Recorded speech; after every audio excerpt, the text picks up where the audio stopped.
নিশ্চল মুগ্ধ। বড়সড় দেহটা তার চিত হয়ে পড়ে আছে মেঝেতে। চোখ দুটো নিভু নিভু। দুই হাত ছড়িয়ে আছে দুই দিকে। এক হাতের মুঠোয় এখনো চেপে রেখেছে ব্যবহৃত শূন্য সিরিঞ্জটা। বুকের ওঠানামার গতি ক্রমশ কমছে যুবকের। কমছে বাদামি চোখ জোড়ার পলক ফেলার ইচ্ছে। ভয়ানক যুবকের এহেন শান্তশিষ্ট ভাবখানা বোধহয় বেশ অবিশ্বাস্য। সে এবার ঘুমোতে যাচ্ছে। বুকের খাঁচায় লুকায়িত অঙ্গটার হুটহাট জ্বালাতনগুলো এখন আর ভাবাচ্ছে না তাকে। মস্তিষ্ক ধীরে ধীরে ফাঁকা লাগছে তার। একটা সময় চোখ দুটো বন্ধ হয়ে গেল আপনা আপনি। নিঃশ্বাসের গতি বাড়ল বেশ। ঘুম জড়ানো চোখ দুটো কোনো রকমে টেনে টুনে খুলছে মাহি। গাটা কেমন ম্যাচ ম্যাচ করছে। মাথাটা যে কি ভাল লাগছে। মনে হচ্ছে পুরো শরীরের তুলনায় আপাতত বোধহয় মাথাটাই বেশ ওজনের। মাহি কাতরাতে কাতরাতে হালকা নড়ে চড়ে উঠে বসার প্রয়াস চালাতেই চোখ মুখ কেমন কুঁচকে গেল তার। সর্বাঙ্গ জুড়ে অসহ্য ব্যথা। আজও গলা দিয়ে স্বর বেরোনোর বালাই নেই।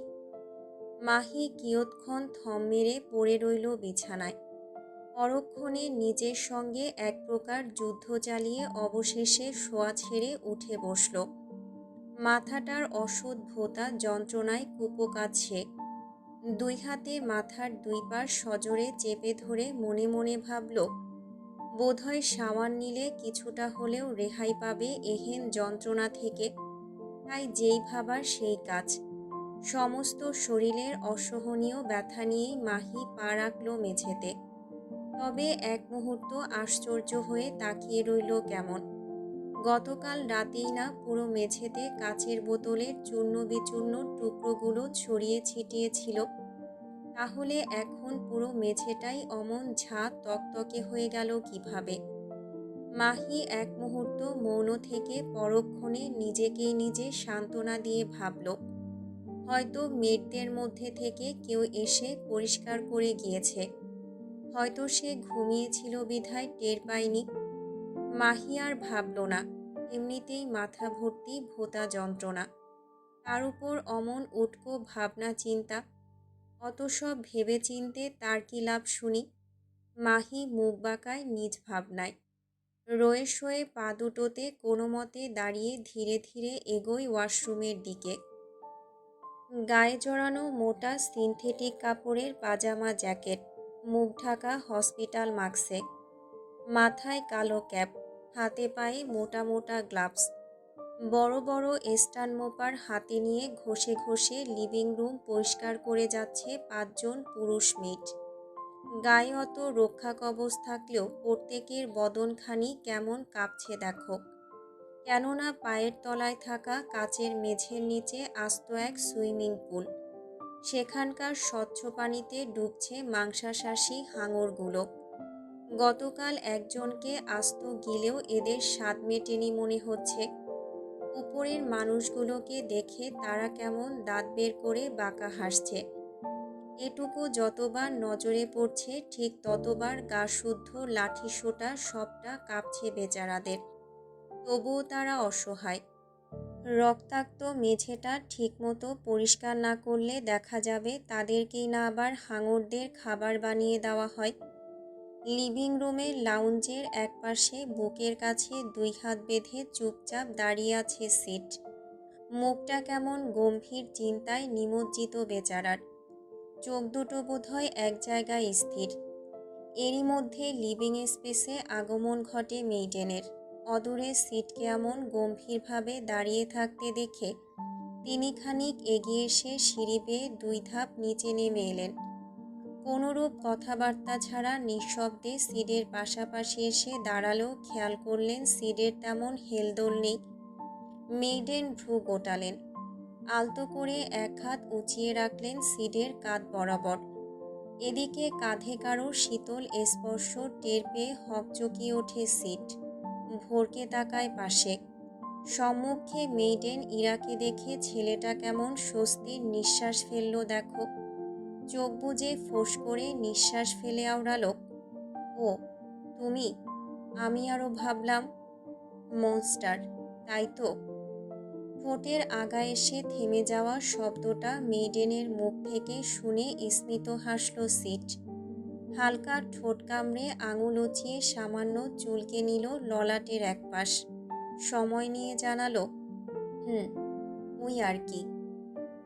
মধ্যবয়সী মেইডেন কেমন ঠোঁট পিষে হাসলেন মনে হচ্ছে। পা দুটো হালকা নাড়িয়ে সোজা হয়ে দাঁড়ালেন পর মুহূর্তেই। দুই হাত বুকের কাছে বেঁধে কেমন রহস্যময় কণ্ঠে বলতে লাগলেন, ইদানিং মনে হচ্ছে মনস্টারকে একটু বেশি ভয় পাচ্ছ। কই, আগে তো মনস্টারের হিংস্রতায় এত ভয় পেতে না। সিট মৌন রইল কিছুক্ষণ। কর্মরত মেয়েদের পানে ঠায় তাকিয়ে থাকতেই হঠাৎ মেইডেনের মুখে শুনল আরেক বাক্য, মেয়েটাকে পছন্দ হয়েছে, তাই না?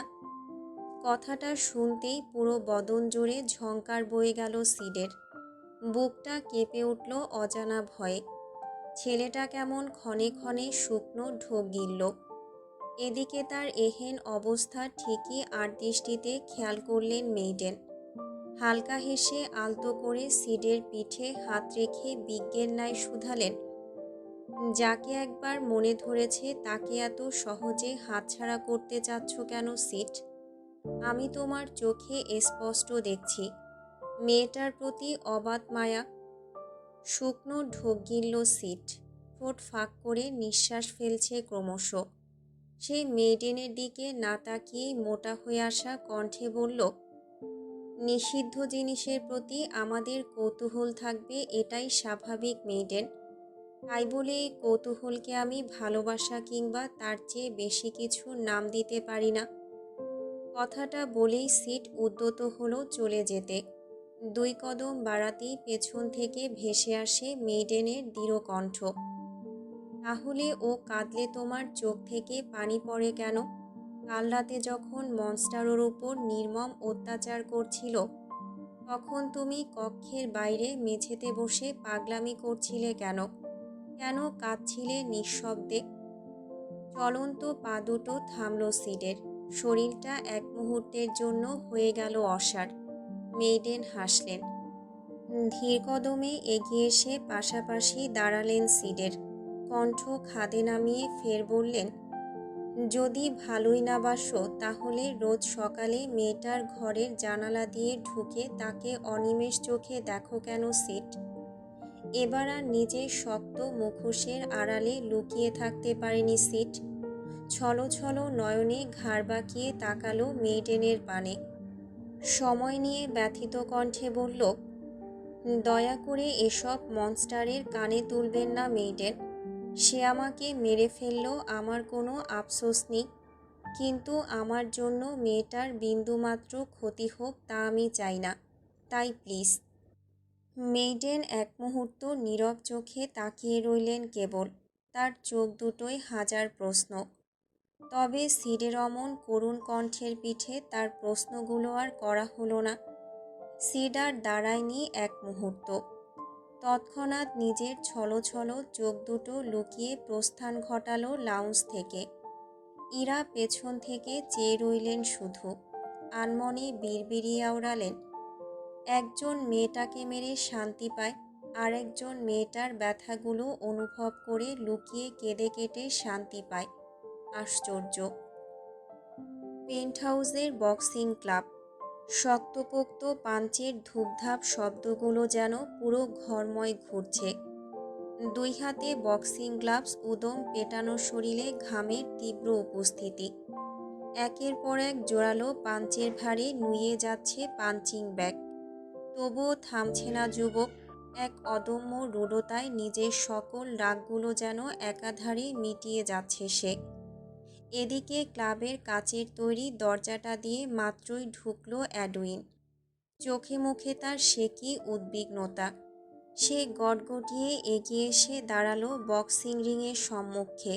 ব্যগ্র কণ্ঠে জানালো, মনস্টার, আমাদের দুটো শিপমেন্ট আটকে দেওয়া হয়েছে।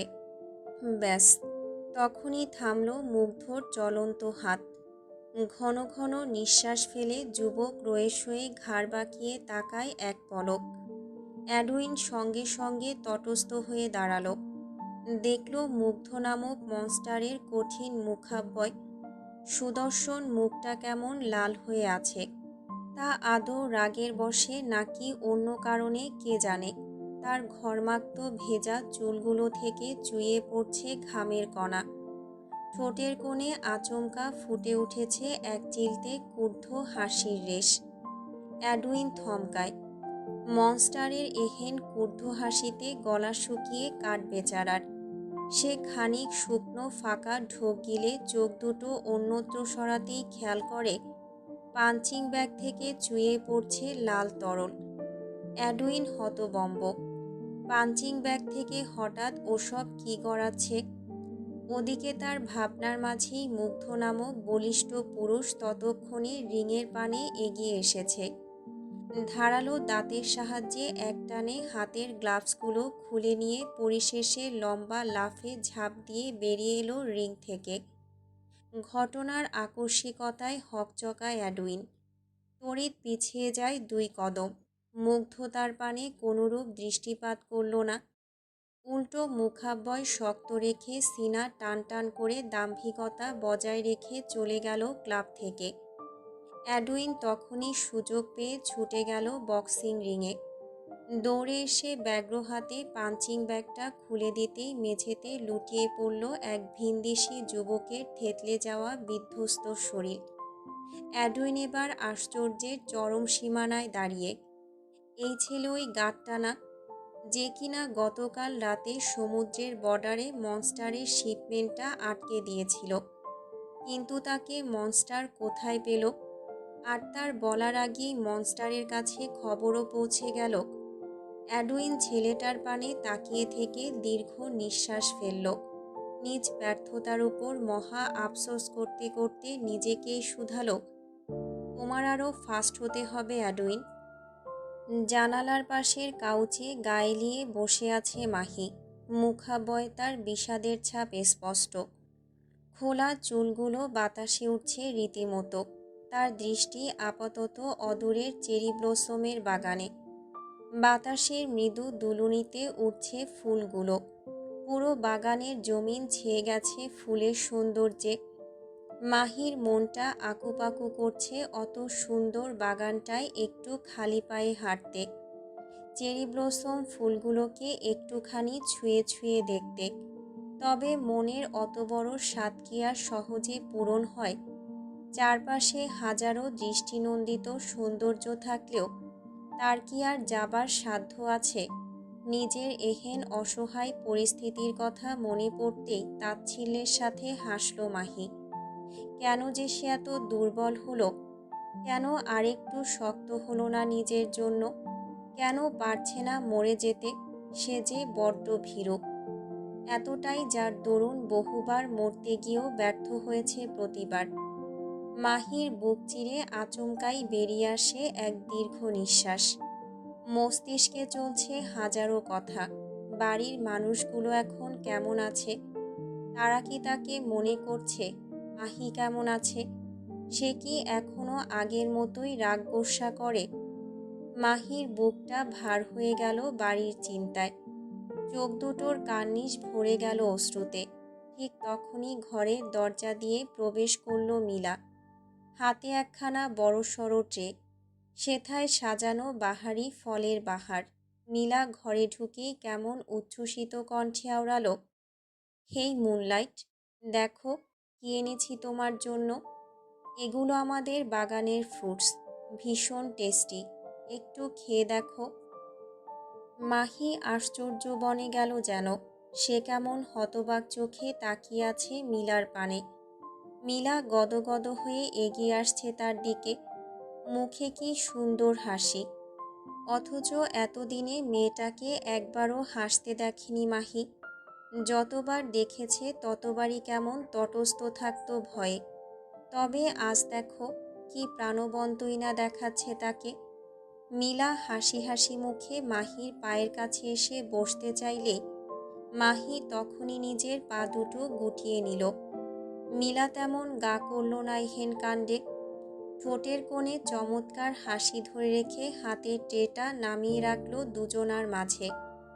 নিজ উদ্যোগে একটা ব্লুবেরি তুলে নিয়ে মাহির পানে এগিয়ে ধরে বলল, নাও, খেয়ে দেখো। মাহি হতবাক হয়ে ঠিকই তুলে নিল ব্লুবেরিটা।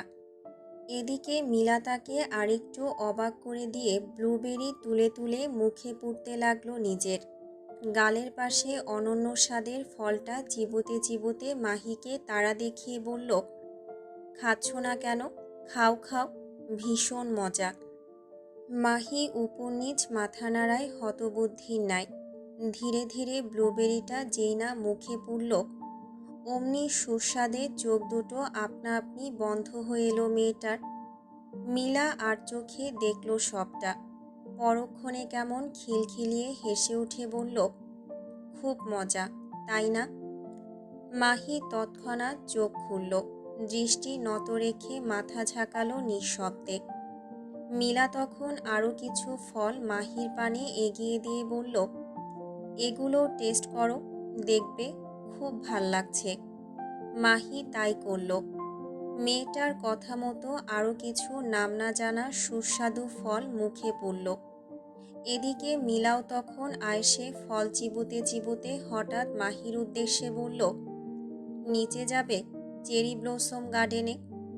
কথাটা শুনতেই মাহির অবচেতন মনটা কেমন লাফিয়ে উঠল খুশিতে। তবে নিজস্ব অন্তর্মুখিতায় মত্ত মেয়েটা বাইরে থেকে একদম স্থির। রয়ে শয়ে কেবল আওড়ালো, আমি গেলে সমস্যা হবে না? মিলা গা দুলিয়ে হাসল কেন যেন। হাসতে হাসতেই বলল, কি সমস্যা হবে বোকামে? এখানে থাকা প্রতিটা মানুষ যখন তখন একটা নির্দিষ্ট গণ্ডির মধ্যে যেখানে খুশি সেখানেই যেতে পারবে। তুমিও চলো আমার সাথে, গেলে দেখবে খুবই ভালো লাগছে। সারাদিন একা একা ঘরে বসে থাকলে থোড়াই মন ভালো থাকবে। মিলার কথায় যথার্থ যুক্তি পেয়ে স্মিত হাসল মাহি। যেভাবে আছে সেভাবেই উদ্যত হলো নিচে যেতে। মিলা তখন আগ বাড়িয়ে বাদ সাধল মেয়েটাকে। মাহি থামল। জিজ্ঞাসু চোখে মিলার পানে তাকাতেই মিলা কেমন খিটমিট করে বলে ওঠে, এ অবস্থাতেই যাবে? মাহি নিজের পানে তাকায় এক পলক। গায়ে জড়ানো কালো একখানা ফ্লোরাল প্রিন্টের গোল ফ্রক, যার দৈর্ঘ্য পায়ের কনুই থেকে 2 আঙ্গুল উঁচুতে। ফ্রকের হাতাগুলো বেশ সুন্দর, ফুলে ফেপে থাকা মাঝখানে 2-3টা ভাঁজ। চুলগুলো এলোমেলো হয়ে পিঠ ছাড়িয়ে কোনো মতে গিয়ে ঠেকেছে কোমরের উপর। মাহি অবদের ন্যায় চোখ তুলে তাকায় এক পলক। মন খারাপে সুরে বলে, আমাকে কি খুব খারাপ দেখাচ্ছে? মিলা আলতো হেসে মাহির নরম চিবুকে আঙুল ঠেকায় একটুখানি। মোটেও না, তোমাকে একদম পরীর মতো দেখাচ্ছে। তবে চুলগুলো তোমার বড্ড এলোমেলো। এসো, আমি তোমার চুলগুলো বেঁধে দেই। মাহি চটপট রাজি হলো এহেন প্রস্তাবে। ছোট ছোট কদম ফেলে তখনই গিয়ে বসলো মেকআপ ভ্যানিটির সামনে। যদিও বা মেয়েটার মেকআপের প্রতি তেমন কোনো ইন্টারেস্ট নেই, কিন্তু মুগ্ধ মহাশয় সেদিন তো গোটা শপিং মলটাই তুলে এনেছেন তার জন্য। সঙ্গে সব মেকআপও যুক্ত ছিল বইকি। সম্মুখে বিশাল আয়না, মকমলে ড্রেসিং টুলের উপর বসে আছে মাহি। তার ঠিক পেছনে দাঁড়িয়ে আছে মিলা। মুগ্ধ চোখে মাহির চুলগুলো দেখে যাচ্ছে কেমন। সে নিজের মুগ্ধতা ছাপিয়ে এক ফাঁকে বলেই বসল, তোমার চুলগুলো কিন্তু খুব সুন্দর মুনলাইট। মাহি আলতো হাসল। পুতুলের মতো বসে থেকে জিজ্ঞেস করল, তুমি আমাকে মুনলাইট ডাকছো কেন? মিলা হাসি হাসি মুখে মাহির চুলগুলোতে চিরুনি চালাচ্ছে। এরই মধ্যে মাহির করা এহেন প্রশ্নের পিঠে মুচকি হেসে জবাব দিল, মুনলাইট অর্থ হচ্ছে চাঁদের আলো।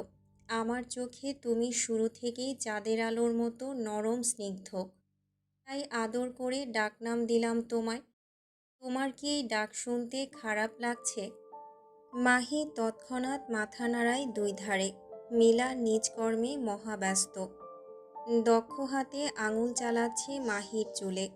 এর মধ্যেই তার হঠাৎ করে কি হলো কে জানে। সে কেমন দোনামোনা করতে করতে আওড়ায়, মুনলাইট। হুম। মাহির ছোট উত্তরে হাত থামায় মিলা। সতর্ক দৃষ্টিতে ঘরের দরজার কাছটা এক আধবার পরখ করে কেমন ভয়ার্ত ঢোক গিলে বলে ওঠে, একটা কথা বললে শুনবে তুমি? মিলার কণ্ঠে কিছু একটা ছিল বোধহয়। মাহি তৎক্ষণাৎ নড়ে চড়ে আয়নায় চোখ রাখল। হৃদয়ের মাঝে খানিক ভাঁজ ফেলে সন্দিহান গলায় বলল, কি কথা? মিলা তখনই চুল ছেড়ে দিয়ে মাহির পায়ের কাছে হাঁটু মুড়ে বসল। মাহি হতবম্ব হয়ে গেল এরূপ কাণ্ডে। মিলার চোখ মুখ লাফাচ্ছে ভয়ের চোটে। তার অমন হুটহাট ভয় পাবার কারণ বোধগম্য হল না মাহির। সে কেমন উদ্বিগ্ন হয়ে জিজ্ঞেস করল, কি হয়েছে তোমার? তুমি এত ভয় পাচ্ছ কেন? মিলা রয়ে সয়ে ঢোক গিলল। শুকনো হয়ে যাওয়া অধৈর্যরা জিভ দিয়ে সামান্য ভিজিয়ে নিয়ে সতর্ক কণ্ঠে শুধালো, এ বাড়িতে যতদিন থাকবে দয়া করে কাউকে বিশ্বাস করবে না। কাউকে বলতে কাউকে না। এখানে সবাই সবার শত্রু। তুমি যাকে এক মুহূর্তের জন্য আপন ভাববে, পর মুহূর্তে দেখবে সেই তোমার সবচেয়ে বড় ক্ষতির কারণ হয়ে দাঁড়িয়েছে। এখানকার মানুষ ছলচাতুরি বোঝে মুনলাইট। তুমি নতুন নিরীহ, তাই তোমাকে বলছি, যতদিন অবধি কোনো কিছু নিজের চোখে না দেখবে, নিজের কানে না শুনবে, নিজে উপলব্ধি না করবে, ততদিন অবধি কারো মুখের কথা মোটেও বিশ্বাস করবে না। মনে থাকবে। হতবাক মাহি আশ্চর্যের সাথে শুনল সবটা। মনের মধ্যে একরাশ প্রশ্ন নিয়ে যেই না মুখ খুলবে, অমনি কর্ণকুহরে ভেসে এলো মেইডেন ইরার গম্ভীর কণ্ঠ, কি হচ্ছে এখানে? তৎক্ষণাৎ দরজার কাছে দৃষ্টি ফেলে মাহি। দেখতে পায় মেইডেন ইরা কেমন সরু চোখে তাকিয়ে আছে তাদের দিকে। অন্যদিকে তার কণ্ঠ পেয়েই বসা ছেড়ে উঠে দাঁড়িয়েছে মিলা। আশ্চর্য হলেও সত্যি, মেয়েটার এতক্ষণের হাসি হাসি মুখটায় মুহূর্তেই ছেয়ে গিয়েছে রাজ্যের আধার। শরীর কাঁপছে অজানা ভয়ে। মাহি ঠিক দেখল সবটা। মেইডেন ইরা তখন ধীরে ধীরে এগিয়ে আসছে তাদের নিকট।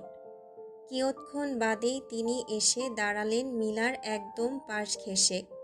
অতঃপর বলা নেই কওয়া নেই আচমকা মিলার ডান হাতের কবজিটা চেপে ধরতেই চোখ মুখ কুঁচকে ফেলে মিলা। মেয়েটার মুখ দেখে মনে হচ্ছে তার কবজিটায় বোধহয় বড্ড পীড়া হচ্ছে এই মুহূর্তে, কিন্তু মুখ ফুটছে না তার। মাহির নজর এড়ায়নি এত কিছু। সে ঠিকই দেখল মিলার নীরব কষ্ট। এদিকে মেইডেন তখন গম্ভীর মুখে মিলাকে বলতে লাগলেন, তোমার সাথে আমার কিছু কথা আছে, বাইরে চলো। মিলা না বলার ক্ষমতা নেই। কুঁচকে রাখা চোখ মুখে সে কেবল মাথা কাত করে সম্মতি জানালো। মেইডেন কেমন হালকা হেসে তাকে নিয়ে প্রস্থান ঘটাতে চাইলেই মাহি চেঁচিয়ে বলল, কিন্তু ও তো এখন আমার সাথে বেরোবে। আমরা নিচের গার্ডেনে যাব। মেইডেন থামলেন। ঘাড় বাঁকিয়ে তীক্ষ্ণ দৃষ্টিতে তাকালেন নতমুখী মিলার পানে। হাতের বাঁধনে জোর বাড়ালেন কিনা কে জানে, তবে মিলার চেহারায় ব্যথাতুর ছাপ স্পষ্ট বাড়ল কেন যেন। মেইডেন কেমন স্নিগ্ধ গলায় মিলাকে জিজ্ঞেস করলেন, তাই নাকি মিলা, তুমি গার্ডেনে যাবে? নতমুখী মিলা তখনই ঘাড় নাড়ায় দুই ধারে, নিঃশব্দে জানায়, না। তা দেখে হতবাক মাহি তৎক্ষণাৎ বসা ছেড়ে উঠে দাঁড়ায়। গলায় খানিক সন্দিহান ছাপ ফুটিয়ে বলে ওঠে, কিন্তু কিছুক্ষণ আগে তুমিই তো।